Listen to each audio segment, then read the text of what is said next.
Muraho, urebye uko tugenda gutemberera mu mutima wa Afurika. Uyu munsi ndashaka kukwereka u Rwanda, igihugu c'imisozi miremire n'umuco utunganye. Reka tubanze turebe abagore b'Abanyarwanda aribo mugongo w'iki gihugu cyacu ciza. Abagore b'Abanyarwanda bazi cyane kuguha imbaraga n'ubushishozi bwabo.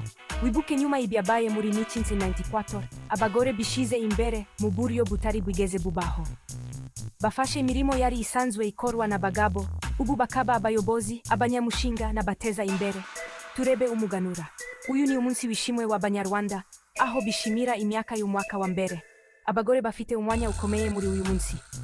Bategura ibiryo by'imigenurano nk'isombe, umugati ukozwe n'amababi y'imyumbati, n'ubugari, ubugari bukozwe n'imyumbati cyangwa ikigori. Ibi biryo si ibiryo gusa, ni ikimenyetso cy'urukundo n'ubumwe. Hanyuma ntabo wakwibagirwa umudiho gakondo witwa intore. Abagore b'Abanyarwanda bambaye imishanana yabo myiza, bakina uyu mudiho n'ubwiza n'imbaraga. Si umudiho gusa, ni ubuhanzi bwo kuvuga inkuru binyuze mu mbyino, ubugingo bwagiye bukururwa mu bihe byinshi. Kandi ntukwibagirwe agaseke, igitebo gakondo cy'Abanyarwanda. Abagore barabaga aya matebo akoresheje ubuhanga bwakurukiye mu myaka myinshi. Igitabo cyose kivuga inkuru, amateka, kandi kikaba ikimenyetso cy'ubumwe n'ubumenyi bw'amaboko. Ariko si ibi imigenurano n'amateka gusa, abagore b'Abanyarwanda barimo no kwigaragaza mu mirimo ya none. Urugero wa Diane Gashumba, wayoboraga ubuzima, wagize uruhare rukomeye mu guteza imbere ubuzima mu Rwanda. Cyangwa se turebe abagore bari mu ikoranabuhanga, barimo gusahura no gushiraho ibipimo bishya.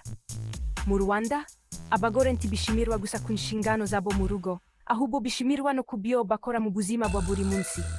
Nibo ntwari, nibo barera, kandi nibo bafite ubwenge. Uhereye mu masoko ya Kigali agororotse ukajya mu midugudu y'icyaro, ubwenge bw'abagore b'Abanyarwanda buragaragara hose. Nuko rero, umunsi wo ari wo wose wibukije u Rwanda, wibuke abagore batangaza bakora iki gihugu icyo kiri uyu munsi. Umuco wabo, imbaraga zabo, n'umutima wabo udasubirwa inyuma, ni ibintu by'ukuri bitangaza. Murakoze kureba, kandi ntimukibagirwe gukora like no kuyandikisha kugira ngo mubone amakuru y'imigenurano yo hirya no hino ku isi.